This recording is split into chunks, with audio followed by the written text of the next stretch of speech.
नमस्कार शेतकरी बांधवांनो, अननोन फार्मर 1969 ह्या यूट्यूब चॅनलवर तुमचे पुन्हा एकदा सहर्ष स्वागत. मित्रांनो, आपण जेव्हा तूर पिकाची लागवड केली होती म्हणजे 21 मे 22 मे आणि त्यानंतर आज जर म्हटलं तर 30 जून म्हणजे तब्बल आपल्या तूर पिकाला सव्वा महिना उलटून गेला.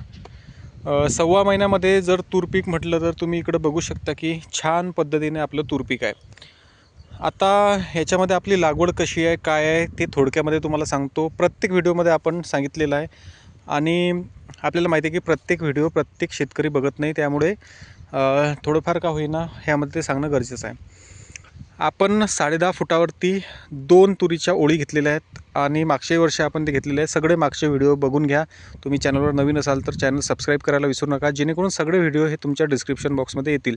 आपण सगळे प्रायोगिक तत्त्वावर कमी खर्चात कमी बियाण्यामध्ये आणि दर्जेदार पीक हे आपलं मागच्याही वर्षी होतं आणि यावर्षी त्याहून अधिक चांगला प्रयोग आपण केलेला आहे. जर बघितलं तर इथं 2 ओळीतील अंतर आपण सांगितलं की 10.5 फूट आणि 2 रोपातील अंतर आपलं हे 1.5 फूट आहे. इथं बघू शकता 1.5 फूट 2 रोपातील अंतर आहे आणि याच्यामध्ये आपण 2 बियांचीच लागवड केलेली आहे. आत्ता जे प्रचलित पद्धत आहे 12x2 ही सगळ्यात चांगली पद्धती आहे. म्हणजे जे बागायत चांगल्या पद्धतीने शेती करतात तर 12x2 या पद्धतीने ते लागवड करतात आणि त्याच्यामध्ये जी 12x2नी लागवड असते त्यामध्ये एकरी 12 ते 15 क्विंटलपर्यंत तुरीचं उत्पन्न होते. आणि सोयाबीनमध्ये जर म्हटलं तर त्याच्यामध्ये तो ॲव्हरेज अजून माहिती नाही, कारण बरेच शेतकरी फक्त तूर या पिकाची त्याच्यामध्ये लागवड करतात, म्हणजे याच्यामध्ये मधात सोयाबीन लागवड करत नाही. आणि सोयाबीन लागवड न करता त्यांचं 12 ते 15 क्विंटलपर्यंत हे उत्पन्न गेलेलं आहे. त्यामध्ये ते लवकर लागवड आणि हे पूर्ण जे 12 फुटाचं अंतर आहे ते झाकलं जाते. आपण त्या 12x2 जी लागवड होती त्याचासुद्धा एक व्हिडिओ आपण टाकलेला आहे. जे क्षेत्र मागच्या वर्षी 25 मेला लागवड केली होती, तर त्या क्षेत्राचा पूर्ण आपण व्हिडिओ टाकलेला आहे. आता आपल्या ज्या जमिनीचा प्रकार असते, कुठं चांगली जमीन असते, कुठं थोडी भोरी जमीन किंवा काय म्हणते ना आपल्याला हलकी जमीन असते, त्या अनुषंगाने आपण यातला मधला पर्याय निवडलेला आहे. म्हणजे न 12 फूट ठेवलेला आहे, न कमी जे अंतर ठेवतात 9 ते 8 फूट आपण केलेलं आहे. 10.5 फूट आणि 10.5 फूट बाय 1.5 फूट, 2 फूट न घेता 1.5 फूट. आणि ह्याच्यामध्ये जर बघितलं तर आपण पहिली शेंडे खोडणी जी काय आहे ते 20 ते 22 दिवसामध्ये केली होती. आता 25 ते 30 दिवसाचा कालावधी असते, परंतु या उन्हाळ्यामध्ये प्रचंड ऊन तापल्यामुळे आणि लवकर त्याची ग्रोथ झाल्यामुळे आपण जे 2-4 दिवस पुढचे ते कमी करून याची शेंडे खोडणी केली. पहिली शेंडे खोडणी केली, त्यामध्ये तुम्हाला फरक दाखवतो आणि त्याच्यानंतर एक 10 दिवसांनी आपण दुसरी शेंडे खोडणी घेतली. आता पहिल्या शेंडे खोडणीमुळे काय झालं, इथं बघू शकता, इथं आपण ही पहिली शेंडे खोडणी त्याची केली होती, तर इथं त्याला जे फुटवे फुटले होते 1, 2, 3 आणि खाली 4. आता याची परत 2 शेंडे खोडणी केली, म्हणजे याच्यातून अजून याला शेंडे येतील. तर अशा पद्धतीने आपण त्याची शेंडे खोडणी केल्यानंतर त्याला खूप जास्त फुटवे येतात. म्हणजे पहिल्या शेंडे खोडणीत एका रोपट्याला 4-5 शेंडे येतात आणि दुसऱ्या शेंडे खोडणीमध्ये परत अजून त्याच्यामध्ये ग्रोथ होते. अशा पद्धतीने ते होते. आता इथं सिंगल रोपट्यालासुद्धा तसंच झालेलं आहे. याची जी शेंडे खोडणी आहे इथं केली होती पहिली, तर 1, 2, 3, 4 आणि 5 याला शेंडे आले होते. आता परत हा शेंडा खोडला, तर इथं जे नोड्स आहे तर हे सगळे नोड्स याच्यामध्ये त्याला फुटवे येतील. हा झाला मुद्दा त्याचा. दुसरी गोष्ट, आपण व्हिडिओच्या माध्यमातून सांगितलं होतं की आपण याच्यामध्ये ड्रीपवर 2-2 म्हणजे टोटल फक्त 4च तासं सोयाबीनचे घेणार आहोत आणि त्या पद्धतीने आपण लागवडसुद्धा केली. टोकनच्या सहाय्याने आपण लागवड केली. ह्याच्यामध्ये जर तूर पिकाचं जर बियाणं म्हटलं तर अंकुरची चारू सगळ्यात बेस्ट. आपल्याला जे बागायतीमध्ये उत्पन्न झालं होतं तर एक 7.5 ते 8 क्विंटल दरम्यान, त्यावेळेस आपलं जे तूर पीक होतं हे लेट लागवडीचं होतं. यावर्षी आपला मानस आहे की एकरी 10 क्विंटल आपल्याला हे व्हायला पाहिजे. आपलं हे 3.5 एकराचं क्षेत्र तिकडे आहे आणि हे 1.5 एकराचं क्षेत्र आहे. असं टोटल 5 एकरामध्ये आपल्याला 50 क्विंटल तुरीचं उत्पन्न होणे अपेक्षित आहे. दुसरी गोष्ट, याच्यामध्ये मागच्या वर्षी आपण ट्रॅक्टरच्या माध्यमातून 6-6 तासं टाकले होते 1.5 फुटावरती आणि त्याच्यामध्ये बियाणं जे वापरलं होतं ते 22 किलो, परंतु ते खूप दाट झालं आणि एकरी जो ॲव्हरेज आपल्याला लागायला पाहिजे होता तो पाहिजे तसा लागला नाही. आपल्याला फक्त याच्यामध्ये 6 क्विंटल सोयाबीन झालं. मग यावर्षी आपण प्रायोगिक तत्त्वावर दोन्ही गोष्टी करण्याचा मानस ठेवला आणि दोन्ही गोष्टी केल्या. पहिली गोष्ट तर याच्यामध्ये आपण तूर घेतली, लवकर लागवड करून घेतली. त्याच्यामध्ये दुसरी गोष्ट आपण सोयाबीन घेतलं. तर सोयाबीन जर बघितलं तर तुम्ही बघू शकता इथं टोकनच्या माध्यमातून आपण सोयाबीन लागवड केली. इथं जर बघितलं तर 2 रोपातील अंतर आपण हे 9 इंच ठेवलेलं आहे. इथं तुम्ही बघू शकता की 9 इंच. आता जे शेतकरी म्हणतात की 3-3, 2-2 बिया पाहिजेत, तर आपण तुम्ही बघू शकता की 2-2 याच्यामध्ये दाणे, 3 दाणे असे टाकलेले आहे. परंतु जे उगवताना कुठं 1 उगवला, कुठं 2 उगवले, कुठं 3-3 उगवले. आता इथं बघा, इथं 1 आहे, इथं 1 आहे, इथं 2 आहे आणि इथं 3 आहे. तर अशी त्याची उगवण झाली. इथं परत 2 आहे. तर सांगायचा मुद्दा आहे की 1 सुद्धा आपल्याला चालेल आणि ते व्यवस्थित होते. एकाच बियाला आपल्याला 250 शेंगा आपण बघितलेल्या आहे. आता विरळ लागवड आपली सगळ्यात जास्त विरळ लागवड झाली, कारण शेतकरी 3-3, 4-4 दाणे टोकन करतात, परंतु आपण 2-3 दाणे टोकन केलेले आहे. तर याच्यामध्ये आपल्याला बियाणं जे अपेक्षित होतं, एकरी आपल्याला बियाणं 8 ते 10 किलो लागणं अपेक्षित होतं, परंतु इथं आपल्याला 5 ते 6 किलो आपल्याला बियाणं लागलेलं आहे एकरी. तो एक मुद्दा म्हणजे सगळ्यात कमी बियाणं आपल्याला यावर्षी लागलेलं आहे, जे की आपण 22 किलो टाकलं होतं, तर आपल्याला 5 ते 6 किलोच याच्यामध्ये बियाणं लागलेलं आहे. तर तो एक मुद्दा. आता एकंदरीत उत्पन्न किती होईल, विषय असा आहे की आपण यावर्षी हे प्रायोगिक तत्त्वावर केलेलं आहे आणि आपण ह्याचं उत्पन्न अपेक्षित धरलेलं नाही आहे. 4 तास धरलेले आहेत, तर आपण एका तासाला म्हणजे अशा प्रमाणानुसार म्हणजे एका एकरामध्ये 4 तास आहेत, तर आपल्याला 4च क्विंटलचा आपण याचा ॲव्हरेज पकडलेला आहे. कशासाठी की आपल्याला एकंदरीत त्याच्यामध्ये समजून येईल. जर आपण ह्याच्यात 6 तास घेतले असते, तर हे तुरीच्या शेजारी इकडून 1 तास आलं असतं आणि त्या तुरीच्या शेजारी अजून 1 तास आलं असतं, परंतु त्याचा जो इफेक्ट होतो ह्या तूर पिकावर होते, त्यामुळे आपण ते 6 तास घेणं टाळले. तर त्याचा काय परिणाम होईल ते आपण बघणारच आहोत. आणि प्रत्येक रोपाला आपल्याला 250-250 अशा शेंगा होतील का, हे सुद्धा आपल्याला यामध्ये बघणं अपेक्षित आहे. उगवण जर म्हटली तर याच्यामध्ये 90 ते 95% उगवण आहे, कारण आपण कुठलंही बीज प्रक्रिया नाही केली, कुठलंच काही नाही केलं. जे ईगलचं JS 335 मागच्या वर्षी आपण वापरलेलं होतं, तेच सेम बियाणं आपण आणलं, कंपनीचं आणलेलं आहे. कंपनीचेच बियाणं शक्यतोवर वापरा, कारण घरगुती जे बियाणे राहतात ते कुठंतरी आपण व्यवस्थित न ठेवणे किंवा काही गोष्टी, तर त्याच्यामध्ये काय होते की ते व्यवस्थित होत नाही. तर ह्या पद्धतीने आपण लागवड केलेली आहे. आता हे जे 3 तास आहे, इकडे 1, 2 आणि 3, तर हे 3 तास आपण हात लागवड केलेली आहे. नंतर हात लागवड अगोदरच्या दिवशी केल्यामुळे हे थोडं वाढलेलं आहे. जर बघितलं तर इथं पण चांगल्या पद्धतीने उगवणं आहे.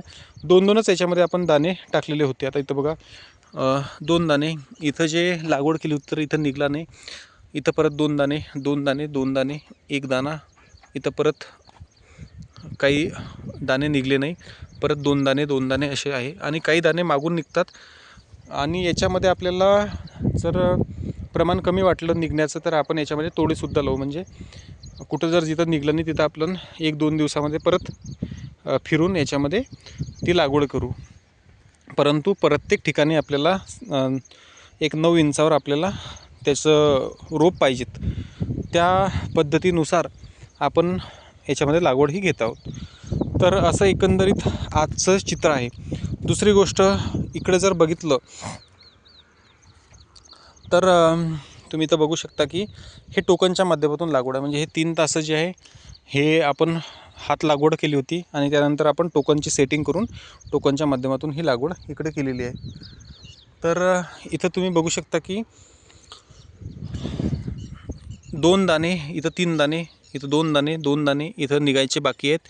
तर अशा पद्धतीने हे टोकनच्या माध्यमातून सुद्धा निघलेले आहे. आता टोकनचं जे अंतर आहे इथं 9 इंच 2 रोपातील आहे आणि एका ओळीतील अंतर हे 1 फूट आहे. इकडून पण 1 फूट आहे, पण 1/2 असं पट्टा पद्धतीनं याचं अंतर आहे. आणि इकडून 2 आणि इकडून 2 असे 4च याच्यामध्ये तास आहेत.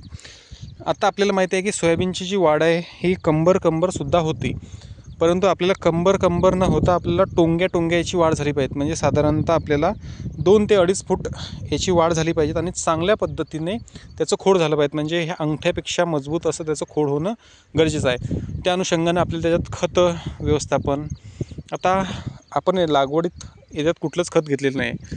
आता जे अकोला या साईडचं आहे शेती, तर अकोला ह्या साईडच्या शेतीमध्ये लोक सोयाबीनसोबत खत टाकत नाही, कारण त्यांच्या शेतजमिनी ह्या प्रचंड काळ्या आहे आणि चांगलं त्याच्यामध्ये खतांचं ऑलरेडी प्रमाण असल्यामुळे ते खतं देणं टाळतात. मग तूर पिकाचं जेव्हा हे होते तर तूर पिकामध्ये ते खत देतात.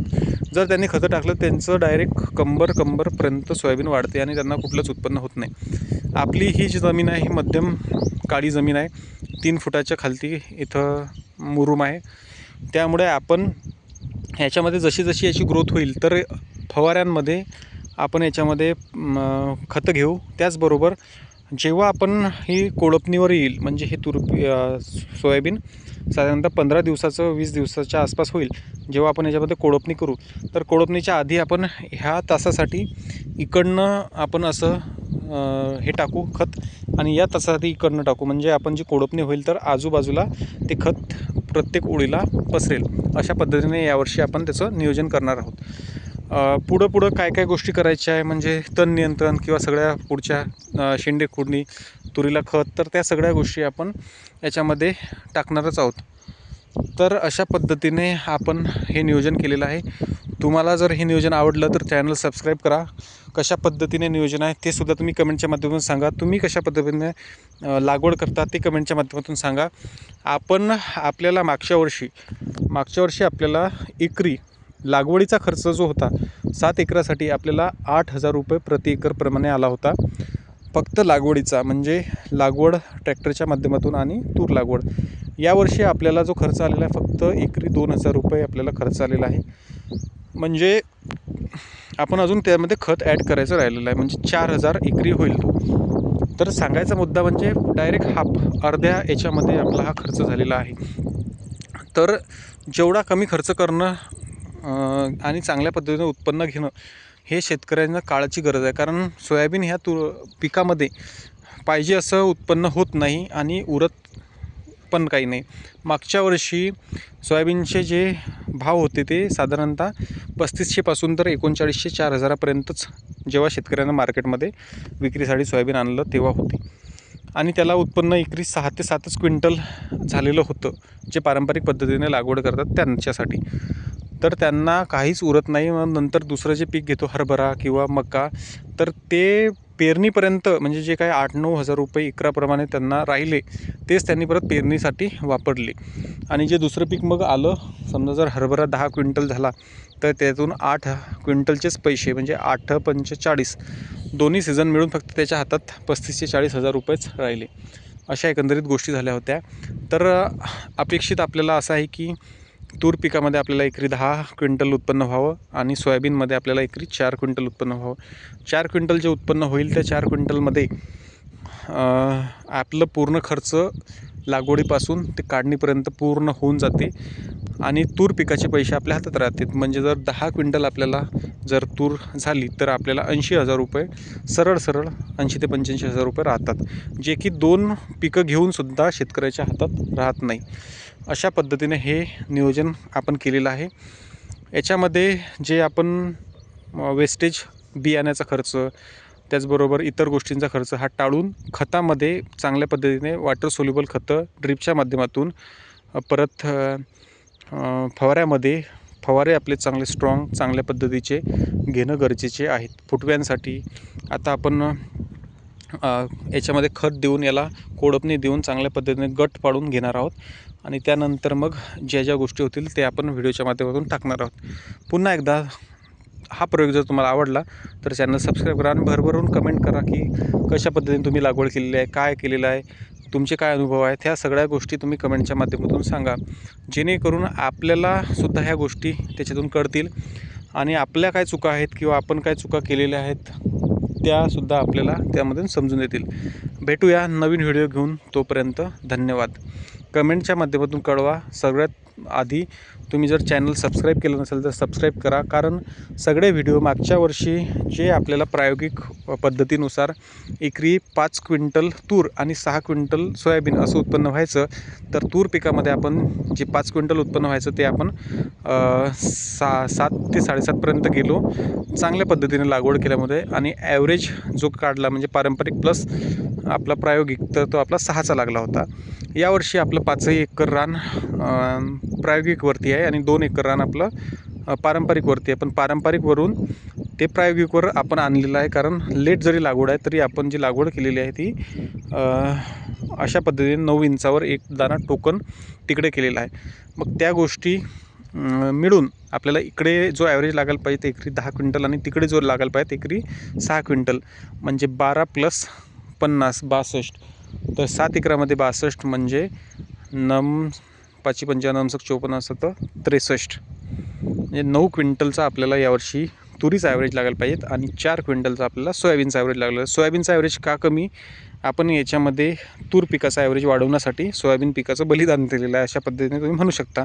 याच्यात जे 6 ओळी याच्यात तर आपण 4च ओळी घेतलेल्या आहे आणि टोकनच्या माध्यमातून घेतलेला आहे. शक्यता अशी आहे की 4 क्विंटल जो ॲव्हरेज पकडलेला आहे आपल्याला तो 6 7 किंवा 8पर्यंतसुद्धा जाऊ शकतो, जर ते पीक आपल्याला पाहिजे त्या पद्धतीने वाढलं.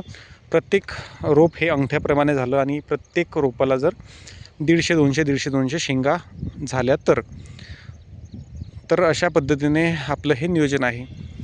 खताचं व्यवस्थापन आपण चांगलं करणार आहे. आपल्या सोयाबीनची प्रचंड वाढ होणे गरजेचं आहे, कारण चांगल्या पद्धतीने जेव्हा त्याची वाढ होईल तेव्हाच त्याला फुटवे आणि व्यवस्थित म्हणजे 15-15 20-20 एकाला फुटवे येणं गरजेचं आहे. तर असं एकंदरीत आपलं नियोजन आहे. तर भेटूया नवीन काहीतरी घेऊन. तोपर्यंत धन्यवाद.